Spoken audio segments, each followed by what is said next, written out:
धुंधकारी जैसा पुत्र आया तो कितनी दुर्दशा हुई, क्या दुर्दशा हुई। अच्छा, महात्मा जी उस फल को घर में लेकर के आए तो धुंधली ने भी अपने मन में कितने प्रकार के विकार लाए उस फल के प्रति।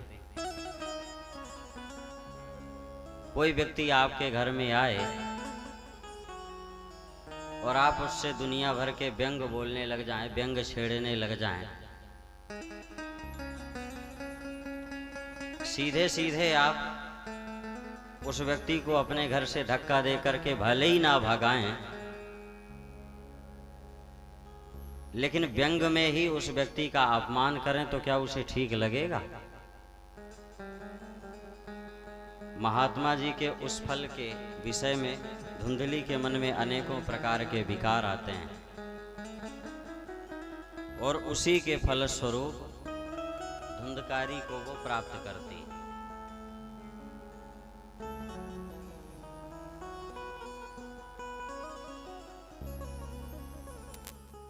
और अंत में जाकर के क्या हुआ, यह आप सभी लोग जानते हैं, कथाओं को भी सुने। और देखो, इसमें एक बड़ी बात यह है, मन में शंका आती है, सभी के आती है कि महाराज गया श्राद्ध तो बनाया ही केवल मुक्ति के लिए गया है।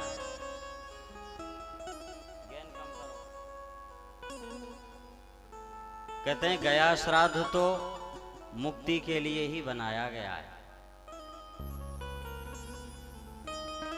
और गोकर्ण जी महाराज ने धुंधकारी का गया श्राद्ध भी किया, पिंडदान भी किया, फिर भी धुंधकारी की मुक्ति क्यों नहीं हुई? प्रश्न यह है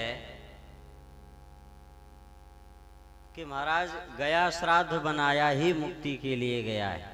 जिसकी कहीं मुक्ति ना हो उसका गया श्राद्ध कर दो, पिंडदान कर दो,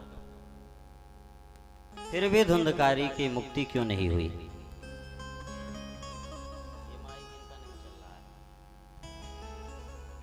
तो इस प्रश्न का, इस शंका का उत्तर यह है कि जैसे ही गोकर्ण जी महाराज धुंधकारी का अब वहां संकल्प करते थे ना श्राद्ध करने के लिए, तो पूजन में महाराज संकल्प की सबसे बड़ी प्रधानता इसीलिए होती है। संकल्प यदि अच्छा हो गया तो समझ लो आपकी पूजा अच्छी हो गई, और नहीं तो फिर कोई मतलब नहीं है, कितनी भी बड़ी पूजा करते रहो।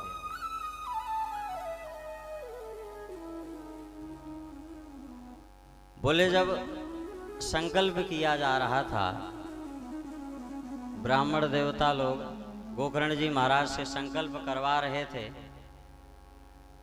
तो धुंधकारी का नाम और गोत्र बोलने का जब नंबर आए तो धुंधकारी का गोत्र वही बोला जा रहा था जो आत्मदेव जी महाराज का गोत्र था। अब धुंधकारी आत्मदेव जी का पुत्र थोड़ी ना था, वो तो धुंधली की बहन का पुत्र था, और बहन का पुत्र था ये बात गोकर्ण जी महाराज को पता थी नहीं।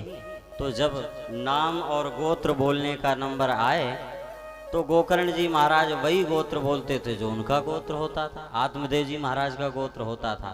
तो यही गोत्र से ही पूरा काम गड़बड़ हो जाता था।